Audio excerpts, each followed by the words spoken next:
Building the PLEs has been a multi-year process.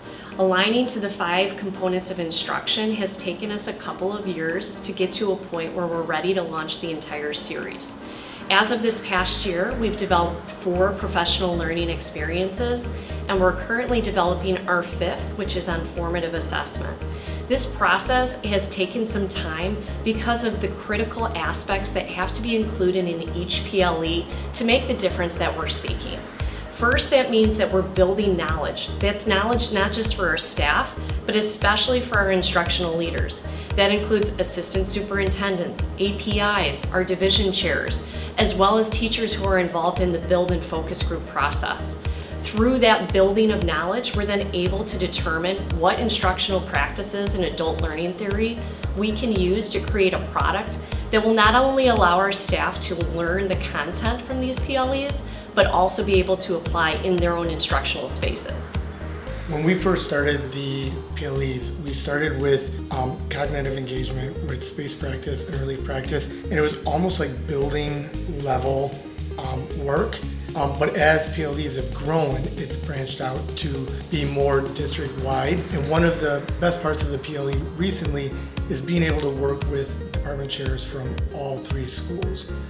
We know in education that there are items that are enduring, and what we've aligned that to is our instructional framework. Our professional learning series with our PLEs is what allows us to sustain the practices that we know make the difference in classroom.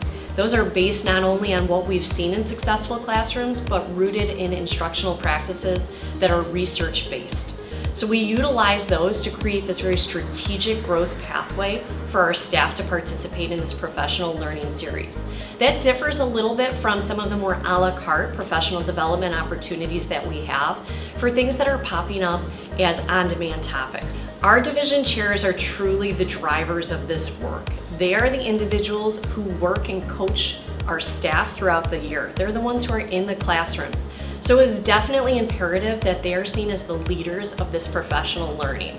Where I feel I've grown the most is building out consistent vocabulary that everybody will use district-wide.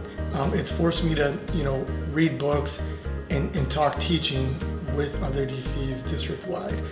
Obviously, anytime you're tasked with being a presenter, right, you need to do the research to make yourself the expert in the room. It's all rooted in high leverage data practices, and I think taking that and expanding my growth mindset to deliver that content has really improved my ability to lead my division. The division chairs are truly the leaders of this work.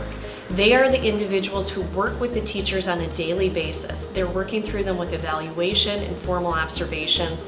They're supporting them in their professional learning communities.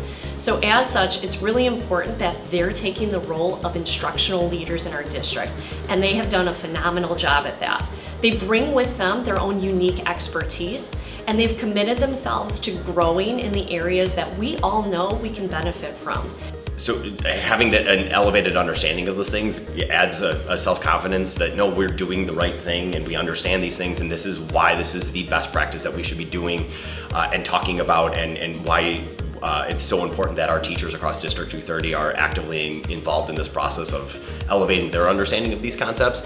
We've seen it work. We've seen it work live. We know it works ourselves. I feel I'm an effective leader now because I'm able to lead PLCs in a different way. I'm able to take our areas of focus that we've talked about through all the PLEs, going from cognitive engagement to high EQ to teacher clarity. I'm able to effectively lead my PLCs. Our division chairs in recent years have really shifted from a more managerial role into an instructional leader role. And that's in part due to the PLEs, as well as kind of coming out of COVID and really refocusing on what's most important here in schools. We're here to learn.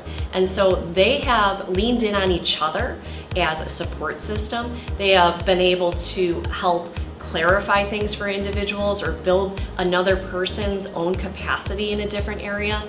And they've been willing to support each other so that they can bring all of those key features into the division, whether it's at their own school or across the district. And I think that's something really exciting to see, is that we're having more of those cross-district conversations and we're stronger together. More heads, more voices at the table mean a stronger product and a stronger opportunity for teachers, students, and our instructional leaders. it's nice when you see teachers go through the PLE and you're able to go back to your PLCs and mention what space practice means, or talk interleave practice. Every teacher in the room understands it district-wide. I think one of the most exciting things, and definitely the thing that we are seeking the most, is what is the impact that this professional learning has on our students. Because sitting in a professional development means nothing if it doesn't lead to improved student learning outcomes. We also know that this is going to be an enduring, sustained process, so we're going to see that growth over time. With that, I've been really excited to walk into classrooms, to talk to teachers and to hear from DCs about how they've been able to utilize the strategies to become the artists in their classroom spaces, to know when and how to employ the different skills that we're learning. In our district, we're really focused on creating a concerted effort to move instruction forward across all aspects of our teachers' lives. So whether looking at our professional learning communities, whether looking at our professional development opportunities, or in what we're observing through evaluations, all of these are moving through the frame of the instructional framework. We know that these are the items that we have focus on, and it allows our teams and our teachers to really use the same language and have the same focus, to not feel divided between what they're doing in a professional development compared to what they're actually implementing in their classrooms or instructional spaces.